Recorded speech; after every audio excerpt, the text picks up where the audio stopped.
Patients को बहुत जिज्ञासा रहती है कि क्या होती है लेज़र और क्या होता है लेज़र सर्जरी। मैंने कई बार देखा है कि वो हर उस सर्जरी को जिसमें दूरबीन यूज़ होती है, या अगर बाहर से लिथोट्रिप्सी होती है यानी कि किरणों से पत्थर टूटता है शॉक वेव से, उसको भी लेज़र कहते हैं। और असली लेज़र क्या होता है पेशेंट्स को पता ही नहीं रहता। तो ये है वो लेज़र जो लेज़र सर्जरी में यूज़ होती है किडनी स्टोन्स के लिए और प्रोस्टेट के लिए, साथ ही साथ कुछ ट्यूमर्स के लिए और कुछ जो खराब टिश्यूज होते हैं यानी सिकुड़न या स्ट्रक्चर उसे काटने के लिए। यूरोलॉजी में इसका बहुत महत्वपूर्ण रोल है। आइए समझते हैं क्या है लेज़र और कैसे इसका प्रयोग किया जाता है, और आप ज़रूर इसको लाइक और सब्सक्राइब करें वीडियो को अगर पसंद आता है।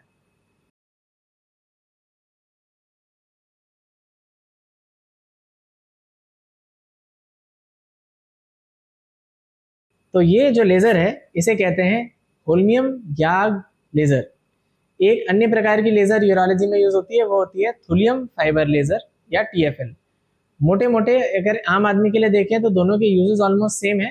तो मैं आज आपको होल्मियम याग लेज़र समझाता हूँ, और TFL भी ऑलमोस्ट ऑलमोस्ट वैसी ही होती है, बस टेक्नोलॉजी का फर्क रहता है। होल्मियम याग क्या होता है? होल्मियम एक रेयर अर्थ मेटल है जिसे याग क्रिस्टल, याग का मतलब यट्रियम एल्यूमिनियम गार्नेट, वो एक क्रिस्टल्स होते हैं जो बहुत अच्छे कंडक्ट करते हैं, लेज़र को जनरेट कर पाते हैं, कंडक्ट कर पाते हैं, उसके मैकेनिज्म में जो फिजिक्स का होता है यूज होते हैं। होल्मियम में वो डिप करके लेज़र एनर्जी जनरेट होती है जो कि ऑप्टिकल फाइबर द्वारा डिजायर्ड टिश्यू में या स्टोन के ऊपर छोड़ी जाती है, और ये होता है वो ऑप्टिकल फाइबर जो इसमें कनेक्ट होता है लेज़र में, और लेज़र का यूज किया जाता है। अब लेज़र के प्रिंसिपल को ज़्यादा समझने के लिए तो फिजिक्स समझनी होती है। ह्यूमंस में कैसे यूज होते हैं, क्या उसके मोड्स होते हैं। तो लेज़र कैसे यूज होती है वो तो कई वीडियोस में आप मेरे देखेंगे। RIRS वाला वीडियो है ना। ये PIP में आपको दिखा भी देते हैं कि कैसे लेज़र यूज होती है और कैसे वो स्टोन को तोड़ रहा है। इसके डिफरेंट मोड्स होते हैं, डिफरेंट सेटिंग्स होती हैं। पास लो, ये देखो, बस हाथ और ये, हाँ, ये आप देख सकते हैं लिथोट्रिप्सी। पत्थर को तोड़ने को लिथोट्रिप्सी कहते हैं। लिथोट्रिप्सी का मतलब पत्थर तोड़ना, चाहे अंदर से तोड़े चाहे बाहर से तोड़े। BPH यानी प्रोस्टेट, और सॉफ्ट टिश्यूज यानी कि कुछ चीज काटनी हो हमें तब। लिथोट्रिप्सी में हम गए तो अलग अलग सेटिंग्स होती हैं। डस्टिंग यानी छोटे छोटे टुकड़े बनाना, अलग तरीके की डस्टिंग, पॉपकॉर्निंग, जैसे पॉपकॉर्न बनता है हिलता है वैसे ही स्टोन भी हिल हिल के टूटते हैं। और फ्रेगमेंटेशन, जब हमें छोटे टुकड़े नहीं थोड़े बड़े टुकड़े चाहिए होते हैं। फॉर एग्जाम्पल हम जाते हैं डस्टिंग वेपर टनल।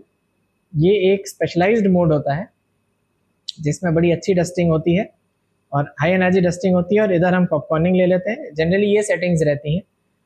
ओके किया तो ये कुछ सेटिंग्स आती हैं। इंपॉर्टेंट इसमें होता है एनर्जी और फ्रीक्वेंसी।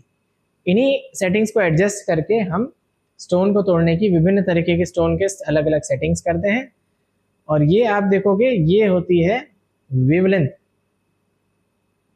और कैसे हम इससे हाई और लो करके स्टोन का रेट्रोवर्शन रोकते हैं कि कितने इसकी पल्स ड्यूरेशन रहती है, long pulse and short pulse.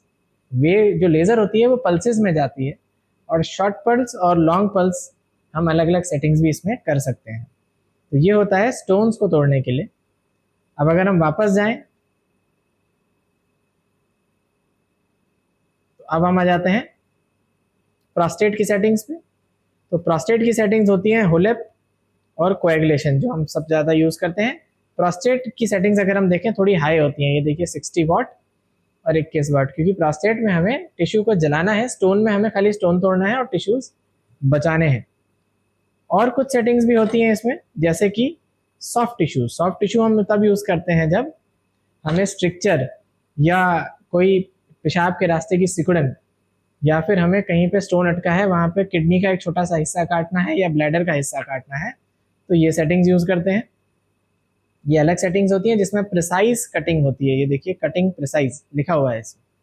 और भी कई कई तरह की सेटिंग्स होती हैं जो हम अपने हिसाब से एडजस्ट करते हैं।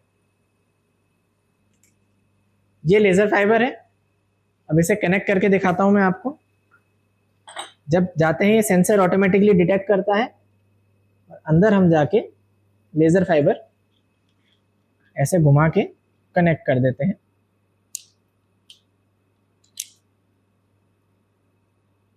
जब ये कनेक्ट होता है तो ऑटोमेटिकली लेज़र इसे रीड कर लेती है, लाइट चेंज हो जाती है। और अब मैं अगर जाऊंगा तो यहाँ नॉट कनेक्टेड फाइबर नहीं लिखा होगा, जो पहले फाइबर लिखा था फाइबर नॉट कनेक्टेड। अब इसमें अभी हम यूज़ तो नहीं करेंगे हवा में, इसे हम रेडी करते हैं। तो ये अलार्म के साथ रेडी हो जाती है। इसका टिप ग्रीन हो गया है, इसका मतलब ये रेडी है। इसका ग्रीन जो होता है वो पायलट होता है। ये जो ग्रीन होता है ये कोई लेज़र का कलर नहीं है, लेज़र तो कलरलेस होती है। ग्रीन ताकि हम देख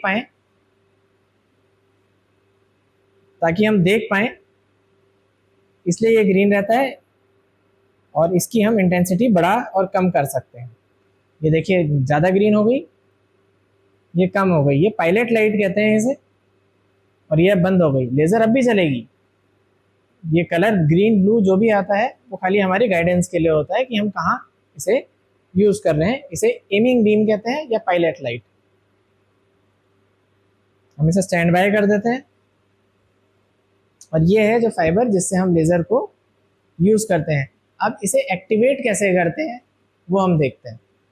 ये पैडल है, इसमें अलग अलग दो अलग अलग मैंने हिस्से दिखाए थे सेटिंग के, एक पार्ट की ये और एक पार्ट की ये। हम दो सेटिंग्स एक बार में यूज़ कर सकते हैं दबा के। जब हम ये पैडल प्रेस करते हैं, अभी रेडी नहीं है लेज़र तो एक्टिव होती है लेज़र, है ना।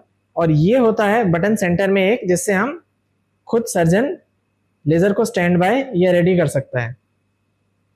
ये ब्लैक बटन होता है। और ये तरीका होता है जो हम कंट्रोल में रहते हैं लेज़र के कि कब वो एक्टिवेट हो रही है और कब एक्टिवेट नहीं हो रही है। मेडिकल लेज़र्स जब यूज़ करते हैं तो कई बार हमें प्रोटेक्टिव गॉगल्स भी पहनने पड़ते हैं, बट क्योंकि ये बॉडी के अंदर यूज़ हो रही होती है, यूरोलॉजी में most of the urologist protective जो गॉगल्स होते हैं वो नहीं पहनते, क्योंकि ये दूरबीन के अंदर घुस जाती है, ओपन एनवायरनमेंट में यूज़ नहीं हो रही है। अगर कोई भी लेज़र ओपन एनवायरनमेंट में, जैसे मैं ऐसे ही यूज़ करूँ हवा में, तो मुझे एक स्पेशल गॉगल्स आते हैं वो पहनने पड़ते हैं। बट जब मैं ऑपरेट करता हूँ तो लेज़र फाइबर अंदर चला गया होता है, तो जनरली उसका उतना यूज़ नहीं होता। बट एडवाइजेबल यही होता है कि तब भी आप प्रोटेक्टिव गॉगल्स लेज़र यूज़ करते समय पहने। लेज़र सर्जरी बड़ी फैसिनेटिंग होती है मरीजों के लिए, और करने में हमें भी बहुत अच्छी लगती है। And this is the real laser जो सर्जरीज में यूज़ होती है, रेंजिंग फ्रॉम RIRS, URS, होलेप यानी लेज़र प्रोस्टेटेक्टमी, TURBT यानी ब्लैडर ट्यूमर निकालना, वो भी लेज़र से कई बार हम करते हैं। स्ट्रिक्चर्स का ऑपरेशन कई बार करते हैं, और कट्स RIRS या CLT या URS के टाइम में टिश्यूज़ में हम लेज़र से मारते हैं। बड़ा वर्सेटाइल एक इंस्ट्रूमेंट है। कॉस्ट इसकी अलग अलग रहती है, हर कंपनी के अलग अलग आते हैं। कई इंडियन मेड लेज़र्स होती हैं, वो थोड़ी सस्ती होती हैं। इंपोर्टेड लेज़र्स महंगी होती हैं। लेज़र फाइबर का यूज़ लिमिटेड होता है, एक लेज़र फाइबर कुछ ही केसेस में यूज़ हो पाता है।